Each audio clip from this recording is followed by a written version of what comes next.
이 아침 우리에게 주시는 하나님의 말씀 사도행전 24장입니다.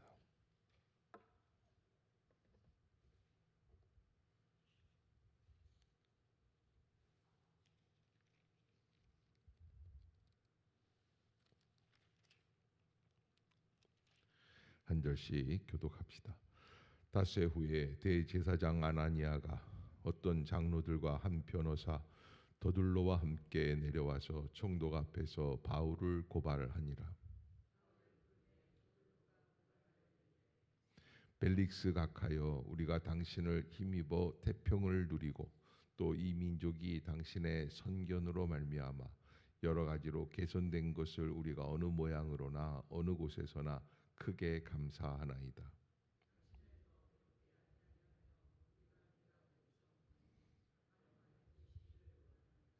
우리가 보니 이 사람은 전염병 같은 자라 천하에 흩어진 유대인을 다 소요하게 하는 자요 나사렛 이단의 우두머리라.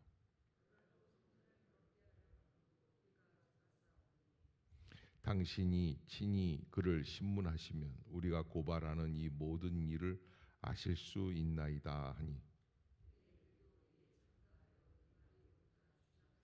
총독이 바울에게 머리로 표시하여 말하라 하니 그가 대답하되, 당신이 여러 해 전부터 이 민족의 재판장 된 것을 내가 알고 내 사건에 대하여 기꺼이 변명하나이다.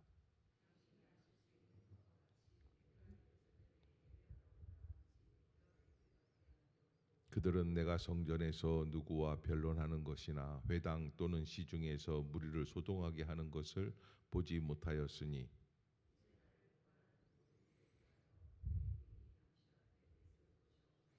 그러나 이것을 당신께 고백하리이다. 나는 그들이 이단이라 하는 도를 따라 조상의 하나님을 섬기고 율법과 선지자들의 글에 기록된 것을 다 믿으며,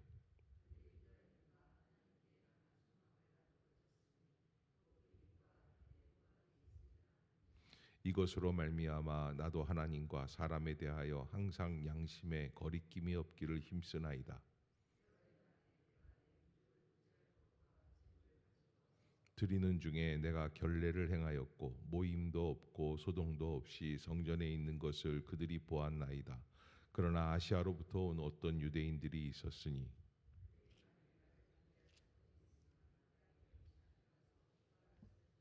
그렇지 않으면 이 사람들이 내가 공회 앞에 섰을 때 무슨 옳지 않은 것을 보았는가 말하라 하소서.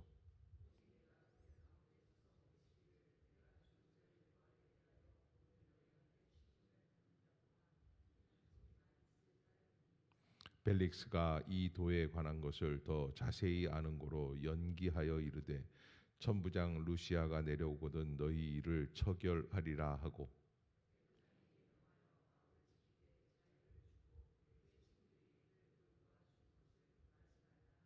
수일 후에 벨릭스가 그 안에 유대 여자 드루실라와 함께 와서 바울을 불러 그리스도 예수 믿는 도를 특건을,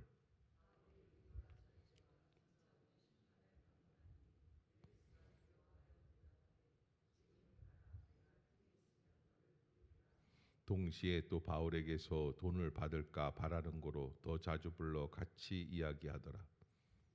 지난 후 보르기오 베스도가 벨릭스의 소임을 이어받으니 벨릭스가 유대인의 마음을 얻고자 하여 바울을 구류하여 두니라.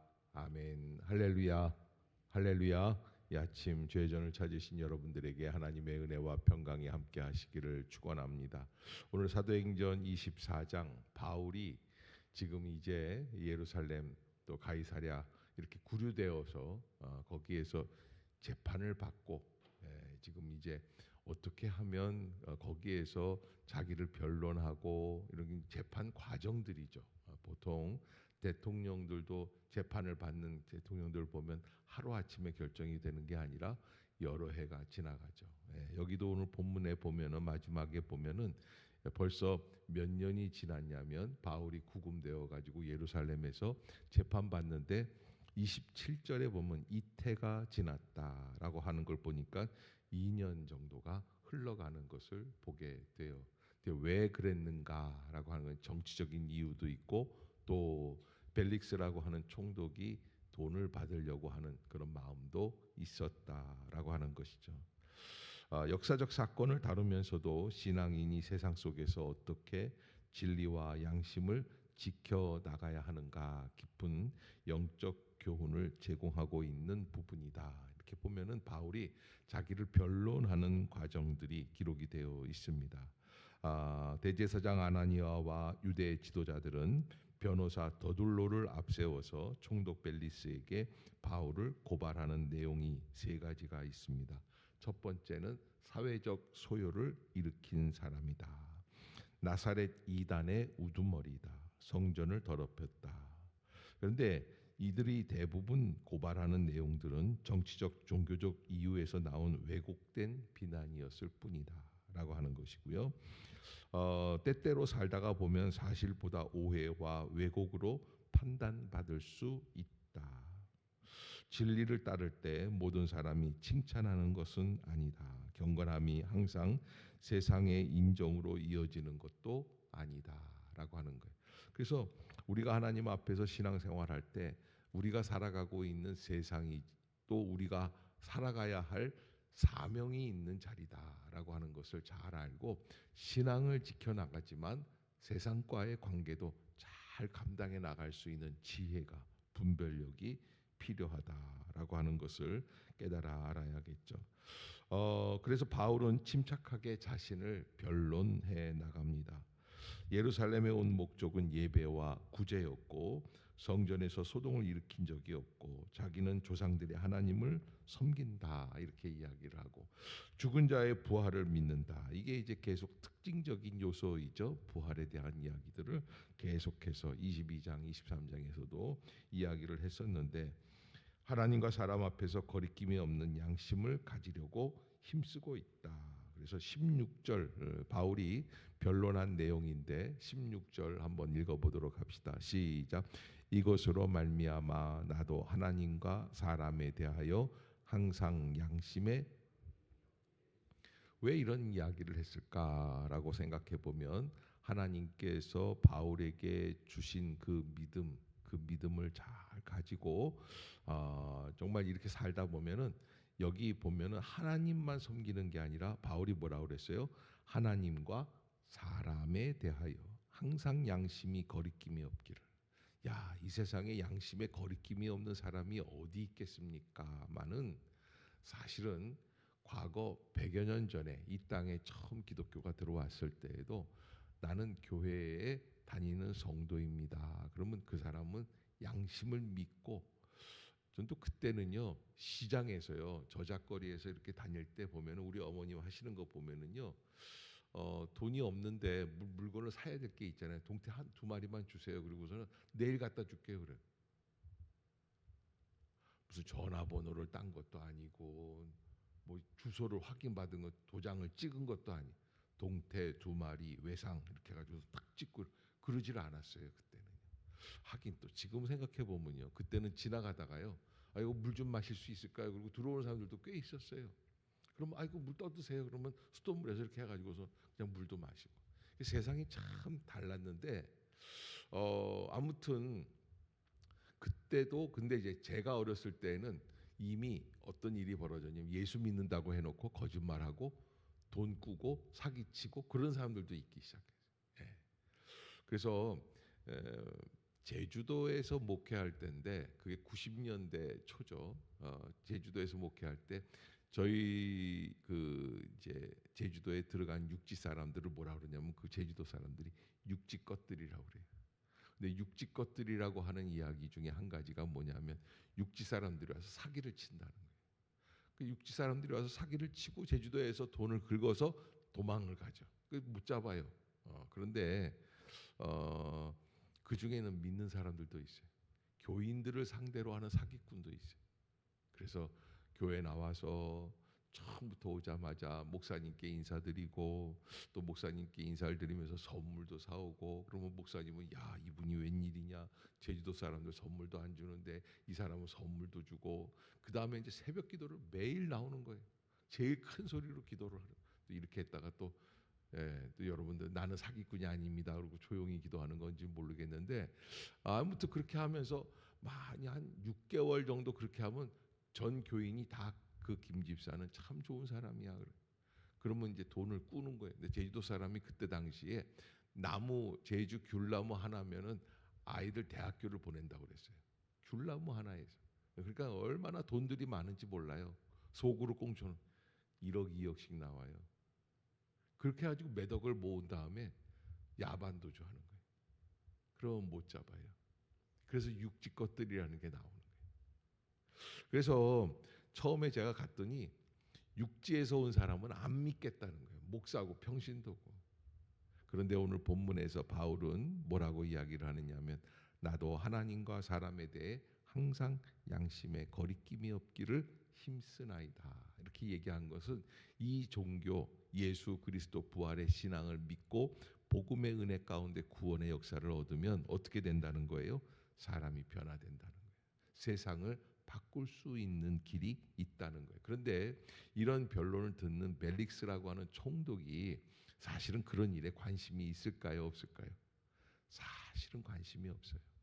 아니 벨릭스만 관심이 없는 게 아니라 세상의 많은 사람들이 기독교가 세상을 바꾸든지 말든지 너희는 세상의 빛과 소금이라고 말씀을 해주셨지만은 그러나 세상에서 소금을 역할을 하든지 빛을 내든지 이런 거 다 관심이 없어요. 문제는 나하고 무슨 관계냐라고 하는 거예요. 22절에 보면 벨릭스라고 하는 이 총독 벨릭스가 시작 벨릭스가 이 도에 관한 것을 더 자세히 아는 거로 연기하여 이르되 천부장 루시아가 내려오거든 너희 일을 처결하리라 하고 그러니까 기독교의 무리들에 대해서 어느 정도는 알고 있는 사람이었다. 이 벨릭스가 예수를 믿는 사람들에 대해 무슨 관련이 있는 연관이 있는 그게 있는 것 같아요. 그래서 이렇게 쭉 이 사람을 지금 방금 뭐라고 얘기하고 이 유대인들의 갈등 속에서 일어난 것이지 로마 제국에 대해 직접적인 방해를 할 수는 없다라는 것을 알고 조금 미루기 시작을 해요. 미루기 시작을 하는데 정치인들이 얼마나 미루냐면 몇 년을 미뤘어요. 예, 교도소에서 수감이 돼가지고서는 이게 뭐 한 2년을 미루어 가지고 거기서 하는 거죠. 자, 우리가 알고 있는 총독들이 로마의 총독들, 예수님 십자가에서 돌아가실 때 있었던 총독이 누구예요? 빌시인데, 그렇죠? 예, 제가 요즘 깜빡깜빡해서 누구를 이름을 물어보면 여러분들이 대답을 안 해가지고 목사님이 기억력이 요즘도 괜찮은가 안 괜찮은가 시험하는 것 같기도 하고 정말 모르면 큰일 납니다. 이 빌라도라는 총독이 있잖아요. 여기도 벨릭스라고 하는 총독이 나와요. 그 다음에는 이제 25장부터는 이제 베스도라고 하는 총독이 나와요. 그런데 이 빌라도라든지 벨릭스라든지 이런 사람들이 특징이 있는데 우유부단한 성격, 우유부단한 성격. 직접적으로 탁 얘기를 하면 못해요. 왜 그럴까요? 정치적으로 행동을 해야 되기 때문에. 그래서 뭔가 한 칼에 그냥 착착착착 해놓으면 좋은데 그러지를 못해요. 그리고 천천히 미루는 거예요. 그러나 빌라도도 우유부단한 가운데 예수님을 십자가에 못 박아 매달았어요. 또 벨릭스도 마찬가지. 지금 사실 자기가 재판을 하지만 이 벨릭스가 재판을 하고 있지만은 가만히 보면 예수님께서 벨릭스에게 복음을 들을 수 있는 기회를 주신 것일 수 있어요. 그런데 그 좋은 기회를 벨릭스는 어떻게 합니까? 벨릭스의 관심이 어디에 있는가? 25절, 26절 시작. 바울이 의와 절제와 장차 오는 심판을 강론하니 벨릭스가 두려워하여 대답하되 지금은 가라 내가 틈이 있으면 너를 부르리라 하고 동시에 또 바울에게서 돈을 받을까 바라는 고로 더 자주 불러 같이 이야기하더라. 아멘. 왜? 바울이 그랬거든요. 이 민족을 구제하기 위해서 내가 재물을 가지고 이방 세계, 헬라 세계에서 돈을 모금을 해서 여기 왔다. 지금으로 말하면 한 1, 2억 정도 있지 않겠습니까? 벨릭스가 정치인이기 때문에 그 정도 계산을 하는 사람이에요. 이거 돈을 모았다는데 어느 정도 있다는 거야. 그러니까 정치인들의 관심은 권력과 뭐다? 돈이다.